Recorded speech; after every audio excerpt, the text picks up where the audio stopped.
नमस्कार मित्रांनो, रेशन कार्डसाठी आनंदाची बातमी। जर तुमच्याकडे रेशन कार्ड असेल किंवा नवीन रेशन कार्ड काढण्याचा विचार करत असाल तर तुमच्यासाठी ही एक महत्त्वपूर्ण अपडेट आहे। त्यासाठी नक्की हा व्हिडिओ शेवटपर्यंत पहा। महाराष्ट्र शासन अन्न नागरी पुरवठा व ग्राहक संरक्षण विभागांतर्गत 11 फेब्रुवारी 2025 रोजी हा एक महत्त्वपूर्ण शासन निर्णय घेण्यात आलेला आहे। या शासन निर्णयामध्ये जी माहिती देण्यात आली आहे ती सविस्तर माहिती आपण या ठिकाणी समजून घेणार आहोत।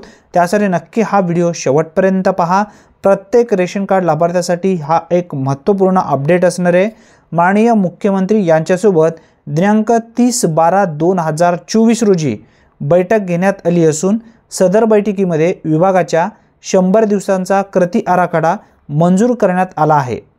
सदर कृती आराखड्यामध्ये राज्यातील नागरिकांना समाज शिधापत्रिका वितरित करणे म्हणजेच डिजिटल जी काही शिधापत्रिका आहे ती वितरित करणे, याचबरोबर समाज शिधापत्रिका राज्यातील स्थलांतरित कामगारांना, यामध्ये ऊसतोड कामगार असेल किंवा या व्यतिरिक्त जे काही स्थलांतरित कामगार आहेत अशा लाभार्थ्यांना सर्वप्रथम उपलब्ध करून देणे आणि या समवेत 25 लाख नवीन लाभार्थ्यांचे राष्ट्रीय अन्न सुरक्षा योजनेत समावेश करणे।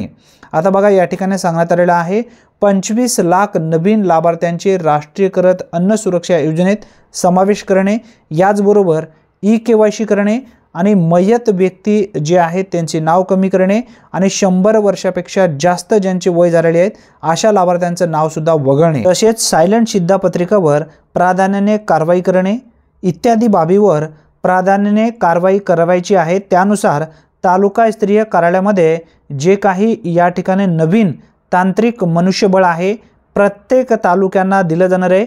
401 तालुक्यासाठी 401 जे काही तांत्रिक मनुष्यबळ जे आहे IT ऑफिस असिस्टंट म्हणून प्रत्येक ठिकाणी दिलं जाणार आहे। आता हे जर IT असिस्टंट जर आलेत तर सर्व रेशन कार्ड संदर्भातील जे काही समस्या असेल ते लवकरात लवकर सुटेल आणि रेशन कार्डामध्ये ई-केवायसी करणे असेल किंवा याचबरोबर नवीन रेशन कार्ड काढणे असेल, जे काही विविध समस्या लाभार्थ्यांना उद्भवत आहेत ते लवकरात लवकर या ठिकाणी दिले जातील आणि त्यांच्या मार्फत सर्व लाभार्थ्यापर्यंत ही योजना लवकरात लवकर पोहोचेल।